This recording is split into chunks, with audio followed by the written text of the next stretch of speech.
Hello students, we are going to continue exercise 6.1. Read the statement of question number 5. POQ is a line. ये POQ एक line है. Ray OR is perpendicular to line PQ. ये देखिए ये OR जो है PQ के perpendicular है, 90 डिग्री का एंगल दे रखा है. OS is another ray lying between rays OP and OR. एक OS भी हमें रे दे रखी है OP और OR के बीच में, और ये हमें प्रूव करना है. देखते हैं इसका प्रूफ कैसे करेंगे. Angle ROS is equal to half of angle QOS minus angle POS. हम एक काम करते हैं, राइट हैंड साइड उठा लेते हैं. बिल्कुल आसान प्रूफ है, मुश्किल नहीं है. क्या है right side? Half of angle QOS minus POS. Step by step चलते जाइए, कोई मुश्किल नहीं आएगी. QOS, ये देखो QOS, ये पूरे एंगल को हम क्या लिख सकते हैं? बड़े ध्यान से देखना. पहले तो इसे हम लिख सकते हैं QOR angle plus ROS angle. इस चीज़ को समझिए कि इन दोनों को ऐड करके QOS बनता है पूरा, तो हमने लिख दिया. फिर है माइनस का निशान, एज इट इज़ लगा दो. अब POS है इतना इतना, ये एंगल जहाँ मैंने क्रॉस लगाया है, इसे मैं क्या लिख सकता हूँ? पूरे POR में से, POR एंगल में से मैं अगर ROS माइनस कर दूँ तो यही बनेगा. लिखने का स्टाइल ये है, देखो QOS क्या लिखा, इन दोनों को ऐड करके. POS को क्या लिखा, POR में से ROS को सब्ट्रैक्ट करके. एक स्टेप अगर ये आपने कर लिया तो समझो आपका क्वेश्चन हो गया. एंगल QOR है 90 डिग्री, क्योंकि परपेंडिकुलर दिया हुआ है. POR भी तो 90 है, सेम ही है परपेंडिकुलर. ये दे रखे ना, रे OR इज परपेंडिकुलर. ये OR अगर परपेंडिकुलर तो इधर वाला भी तो एंगल पूरा 90 होगा. ROS as it is. बस इतना सा काम था. ब्रैकेट ओपन कर दीजिए, माइनस 90, ये माइनस माइनस प्लस ROS. अब देखो 90 प्लस का और माइनस का आपस में कट गए. हमारे पास क्या बचा? मैं यहाँ पे कर रहा हूँ ROS plus ROS 2 times angle ROS. ये 2 से ये 2 भी कट गया. We get angle ROS. देखो लेफ्ट साइड में यही है, which is equal to LHS. Hence proved. यही हमें प्रूव करना था. देखो कितनी आसानी से बिना टेंशन लिए राइट साइड उठाई, step by step just fill करते जाओ. हमें यहीं से ही आइडिया हो गया था कि मेरे को देखो ROS प्रूव करना है ना, मैंने इन दोनों एंगल्स को ROS की फॉर्म में लिख दिया था. बस इतना सा ध्यान रख के बड़े आराम से ये क्वेश्चन किया जा सकता था. Let's move to question number 6. Read the statement of question number 6. It is given that angle XYZ is 64 degree. XY is produced to point P. Draw a figure from the given information. देखिए ये जो data हमारे पास given है कि XYZ angle 64 है. पहले तो ये बनाते हैं डायग्राम, बड़े ध्यान से देखिएगा. लेट्स सपोज ये हमारे पास हमने एंगल बना लिया 64 डिग्री. XYZ है ना, तो X हमने यहाँ लिया, Y यहाँ पर, Z यहाँ पर, बन गया XYZ.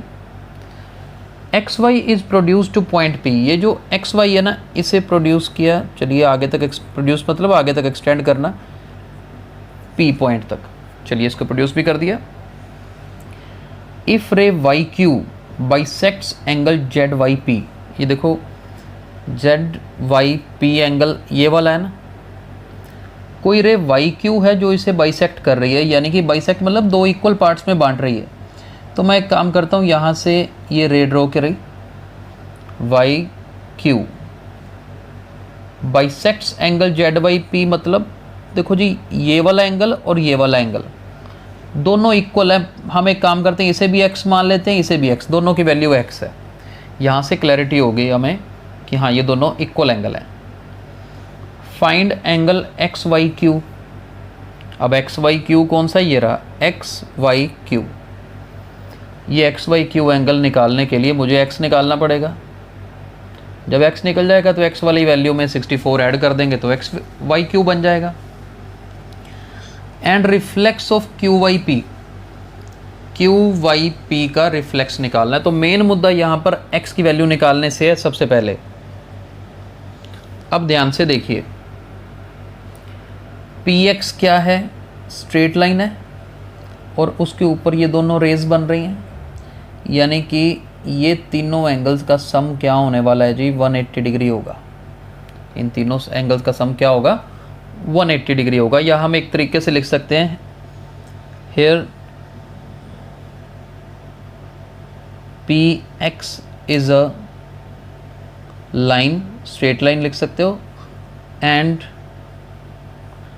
वाई जेड, मैं इसको एक बार बेस ले रहा हूँ, वाई जेड इज अ रे।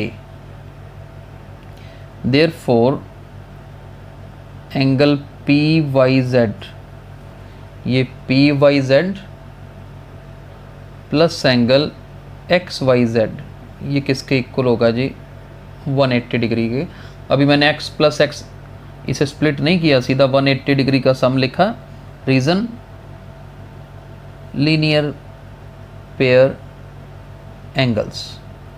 अब देखो जो पी वाई जेड है, पी वाई जेड को मैंने इसमें देखो स्प्लिटिंग है ना, Y Q is bisecting angle P Y Z, तो एक हिस्सा भी x है, इधर भी x है, तो पी वाई जेड को हम x प्लस एक्स लिख देते हैं। और एक्स वाई जेड कितना है, 64 डिग्री। यहाँ से x प्लस एक्स कितना है जी, 2x, इधर 180 माइनस 64, 180 में से 64 माइनस करेंगे तो जी क्या आएगा, 180 में से 60 माइनस करते हैं तो 120 होता है, 4 और माइनस करेंगे तो 116 आ जाएगा। यहाँ से x कितना आया जी, 2 5 ज़र 10, 2 8 ज़र 16, यानी कि x की वैल्यू आ गई 58, यानी कि ये भी 58 डिग्री एंगल, इधर भी 58 आ गया। अब फोकस करते हैं, हमें फाइनली आंसर क्या निकालना है। सबसे पहले निकालना है X Y Q angle, X Y Q angle, X Y Q किसके इक्वल होगा, x प्लस 64, x की वैल्यू है 58 प्लस 64, दोनों को ऐड ही करना है। 8 प्लस 4 12, 1 कैरी, 5 प्लस 1 6, 6 प्लस 6 12, यानी कि 122 डिग्री आंसर होगा जी। तो एक पार्ट का ये आंसर आया। सेकंड पार्ट हमें निकालना है reflex, reflex of angle Q Y P. हमने अपने पिछले लेक्चर में पढ़ा रिफ्लेक्स क्या होता है, 360 डिग्री में से उसी एंगल को अगर माइनस कर दें, यानी कि क्यू वाई पी कहाँ पे, ये रहा क्यू वाई पी, वो एक्स हो गया। जो इसके बाहर वाला सारा एंगल है ये वाला, ये इसे रिफ्लेक्स बोलते हैं, यानी कि पूरे 360 में से इस एक्स को माइनस करना। अब क्यू वाई पी यानी कि एक्स की वैल्यू कितनी है जी, 58 है, तो 360 में से 58 माइनस करेंगे तो वी विल गेट 302। तो सेकंड आंसर क्या आएगा जी, 302 डिग्री, राइट। तो आज हमने 5th और 6th दोनों क्वेश्चन कवर किए। 6.1 एक्सरसाइज हमारी कंप्लीट हो गई है। नेक्स्ट लेक्चर में हम आगे कंटिन्यू करेंगे। Thank you so much, God bless you all.